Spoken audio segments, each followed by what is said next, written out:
നിങ്ങൾ വന്നേച്ച് നോക്ക്. ഞങ്ങളുടെ അവസ്ഥ ഇതാണ്. ഉടുക്കാൻ തുണി പോലും ഇല്ല. കഴിക്കാൻ ഭക്ഷണം ഓരോ വീട്ടിൽ നിന്ന് ഞങ്ങൾക്ക് തരുന്നതുകൊണ്ട് ഞങ്ങൾ കഴിക്കുന്നു. എന്നും അത് കിട്ടുമെന്നുള്ള പ്രതീക്ഷയില്ല. ഇവിടെ ഞാനും എൻ്റെ ഉമ്മയും കിടന്നുറങ്ങുന്നത്. ബൂച്ചങ്കിള് ഇതിപ്പം ബൂച്ചങ്കിള് കാണുവാണെങ്കിൽ ഞങ്ങളെ സഹായിക്കണേ. ഞാനും ഉമ്മയും 20 ദിവസമായിട്ട് ഈ കക്കൂസിലാണ് കിടക്കുന്ന ബോച്ചങ്കിളെ. എൻ്റെ ബാഗും ബുക്കും ഒക്കെ തുണിയും എല്ലാം കത്തിപ്പോയി. വീട് കത്തിയപ്പോൾ കുഞ്ഞും തള്ളയും കിടക്കുന്ന ഈ ബാത്റൂമിലാണ് ഞങ്ങൾ ഈ കക്കൂസിനകത്താണ് കിടക്കുന്നത്. നാട്ടുകാർ നമ്മളെന്താ ചെയ്യാൻ പറ്റും? എല്ലാവരും സാധുക്കൾ. ഞാൻ വാടകയ്ക്ക് താമസിക്കുന്നത്. പകലെല്ലാം എൻ്റെ വീട്ടിൽ ഇരിക്കും. രാത്രി അതിനെയും തള്ളയും കുഞ്ഞിനെയും കിടത്താനുള്ള സൗകര്യം നമുക്കില്ല.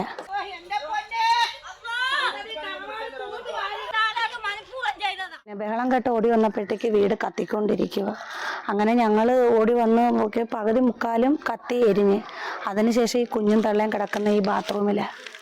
കത്തിക്കുമെങ്കിലും അവൻ പറഞ്ഞായിരുന്നു ഞങ്ങളൊക്കെ കത്തിച്ച് കളയും ഇതിനകത്തിട്ടെന്ന്. പക്ഷെ ചെയ്യുമെന്ന് ഞങ്ങൾ വിചാരിച്ചില്ല. ഇങ്ങനെ പരാതി കൊടുത്തിട്ട് പോലീസുകാർ പറഞ്ഞ ഫോറൻസിക് റിപ്പോർട്ട് വന്നാലേ എന്താണെന്ന് അറിയാൻ പറ്റും. അതുകൊണ്ട് നിങ്ങൾ 3 മാസമാണെങ്കിൽ 3 മാസം വെയിറ്റ് ചെയ്യണം. ഈ 3 മാസം ഞങ്ങൾ ഈ ബാത്റൂമിനകത്ത് കിടക്കുമോ? മക്കളെ ഈ പൊടി കുഞ്ഞുമായിട്ട് ഉടുക്കാൻ തുണിയില്ലാതെ നടക്കുമോ? ജീവിക്കണ്ടേ? ഭക്ഷണമുണ്ടോ?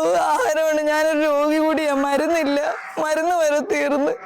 ഞാൻ തലയ്ക്ക് ഫിക്സിന്റെ പ്രശ്നം വന്ന് മരുന്ന് വാങ്ങിച്ച് കഴിച്ചുകൊണ്ടിരിക്കുന്ന പേഷ്യന്റ് കൂടിയാണ്. ഞാൻ ഈ കുഞ്ഞുമക്കളെ എങ്ങനെ നോക്കണമെന്ന് എനിക്കറിയത്തില്ല. 3 കൊച്ചു മക്കളുള്ളത്. ആരുമില്ല ആശ്രയത്തിന്. 2 പേരെ ഭർത്താവിന്റെ സ്വഭാവ ദൂഷ്യം കാരണം ഞാൻ മാറ്റി നിർത്തിയാ പഠിപ്പിക്കുന്നത്. എൻ്റെ കൂടെ നിർത്തിയല്ല പഠിപ്പിക്കുന്നത്. എനിക്കില്ല. കുഞ്ഞുങ്ങൾ സ്കൂളിൽ പോകാൻ സമയമായി. എൻ്റെ മക്കൾ സ്കൂളിൽ പോകാൻ പറ്റുന്ന ഒരു അവസ്ഥയിലല്ല ഇന്ന് ഈ ഞാനിവിടെ ഇല്ലായിരുന്നു. ഈ സംഭവം നടക്കുന്ന 9-ാം തീയതി രാത്രി 8 മണിക്ക് എനിക്ക് ഫോൺ വരുന്നത്. പാത്തു നിന്റെ വീട് കത്തിയെന്നും പറഞ്ഞിട്ട്. സത്യം പറഞ്ഞാൽ ഇത് മൊത്തം കത്തി നാശമായെന്ന് കേട്ടപ്പോൾ ഭൂമി വളർന്ന് താഴോട്ട് പോയാൽ മതിയെന്ന് തോന്നിയ അവസ്ഥയെ. കാരണം ഞാൻ അത്ര നെഞ്ചുരുകി പലരുടെ മുമ്പിൽ കൈനീട്ടി ഞാൻ ഉണ്ടാക്കിയ മുതലായി ഇത് ചെയ്തിട്ടേക്കുന്ന. ഇതെനിക്ക് 100% ഉറപ്പാണ്. ചെയ്തത് ഞാൻ കല്യാണം ബന്ധം ഒഴിയാൻ വേണ്ടി 3 വർഷമായിട്ട് ഞങ്ങൾക്ക് ചെലവിനും ഇല്ല. ഞങ്ങളുടെ കൂടെയല്ല ജീവിക്കുന്നത്.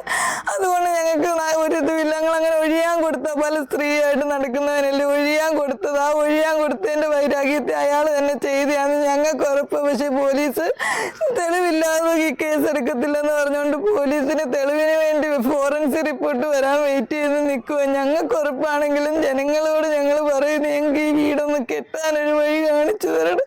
ഞങ്ങൾക്ക് വേറെ നിവൃത്തിയില്ല. ഇനി 6 മുമ്പ് എനിക്ക് കൈ നീട്ടാനുള്ള അവസ്ഥയല്ല. ഞാനൊരു രോഗി കൂടി. എന്നെ കൊണ്ട് പറ്റത്തില്ല. ഇനി ഇത് കൂട്ടിയാൽ കൂടില്ല. 20 ദിവസം കൊണ്ട് കക്കൂസി കിടക്കുക. കക്കൂസി കിടന്നിട്ട് മൂക്ക് പനിയാ. തീരെ സുഖമില്ല. ഉടുതുണി എല്ലാം കത്തിക്കരിഞ്ഞു പോയി. ഉടുതുണി മേടിക്കാൻ പോലും ഒരു നിവൃത്തിയിൽ. എൻ്റെ നൈറ്റ് ഇട്ടിരിക്കുന്നത്. അതുകൊണ്ട് ഉടുതുണി മേടിക്കാനോ അല്ലെ കുഞ്ഞിനൊരു ബാഗ് മേടിക്കാനോ ഒന്നുമുള്ള നിവൃത്തി ഇപ്പം അതിനില്ല.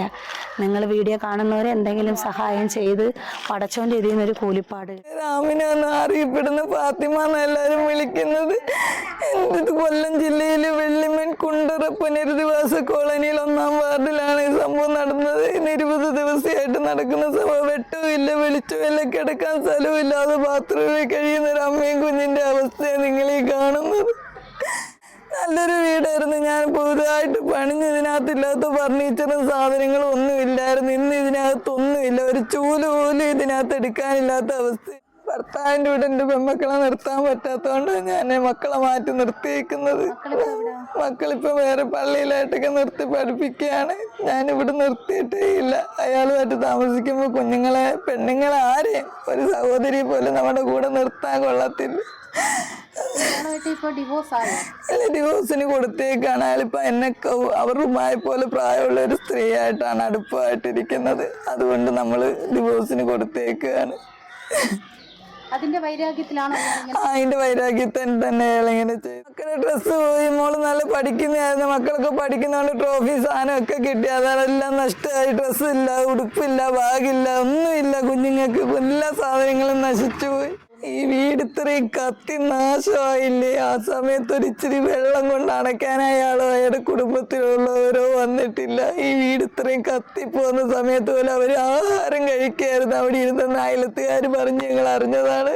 പലരും ഈ വീട് കത്തിയിട്ടും ഞാൻ പിറ്റേന്ന് നേരം വെളുത്ത് ഞാൻ ഇതിൻ്റെ കാര്യത്തിന് ഇറങ്ങുമ്പോൾ അവർ സന്തോഷമായിട്ട് ഓരോരുത്തരോട് പറയുന്നത് എല്ലാം പോയി. ഇനി അവൾ എവിടെ കിടക്കുമെന്ന് ഞങ്ങൾക്കൊക്കെ ഒന്ന് കാണണമെന്ന്.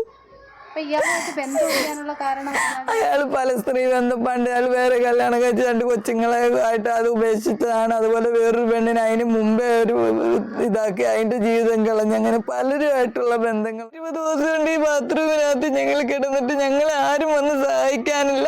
ഇവിടുത്തെ അയൽക്കാർ തരുന്ന ഒരു പിടി ഭക്ഷണവും വാർഡ് മെമ്പർ കൊണ്ട് തരുന്ന ഇച്ചിരി വെള്ളവും ആഹാരവും ഞങ്ങൾ കഴിക്കും.